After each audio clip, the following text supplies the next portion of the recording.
Ndugu waandishi wa habari, niliyesimama mbele yenu ni kada wa Chama cha Mapinduzi. Jina langu ni Emil Emmanuel Ngaponda, niliyezaliwa kijiji cha Mpitimbi katika halmashauri ya wilaya ya Songea, ambako ndiko liko jimbo la Peramiho. Sasa leo tarehe 18 Januari nimekuja kuchukua fomu ya kuomba nafasi ya ubunge katika jimbo la Peramiho.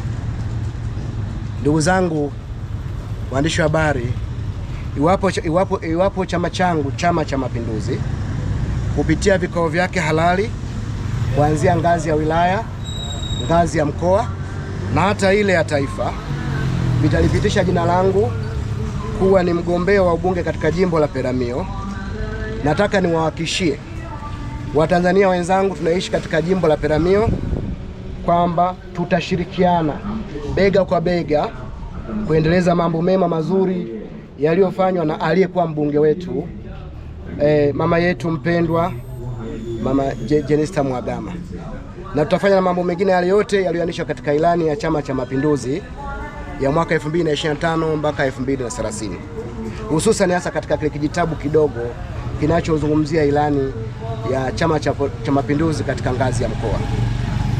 Ni kweli kwamba wote tulishtushwa na kifo cha ghafla cha aliyekuwa mpendwa mbunge wetu, mama yetu Jenista Mhagama.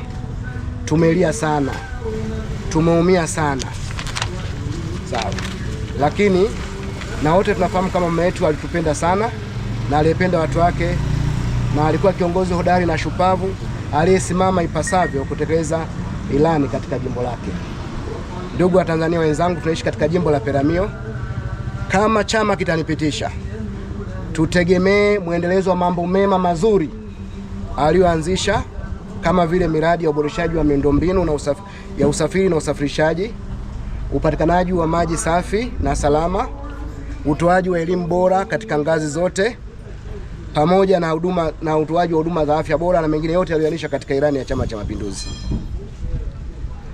Ndugu waandishi wa habari, ilani ya Chama cha Mapinduzi imeeleza namna ambavyo sekta binafsi itaimarishwa, ikiwa ni pamoja na kuimarisha na kukuza sekta za kimageuzi za uzalishaji mali. Kwa mfano, kuongeza tija kwenye kilimo, nitafanya hayo, kuongeza tija kwenye uvuvi pamoja na mifugo, pia kukuza uchumi wa viwanda na kukuza biashara na kadhalika. Ndugu zangu waandishi wa habari na wanajimbo la Peramiho mnaonisikiliza, kazi yangu itakuwa ni kusimamia utekelezaji wa ahadi na maelekezo ya Chama cha Mapinduzi na serikali inayoongozwa na rais wetu mpendwa, mama yetu Dr. Samia Suluhu Hassan. Sasa wakati ukifika, nitaomba wananchi wenzangu wanikopeshe imani, nami nitawalipa maendeleo katika kulijenga jimbo letu la Peramiho. Mungu ibariki Afrika, Mungu ibariki Tanzania, na Mungu ibariki Peramiho. Asante sana kwa kunisikiliza.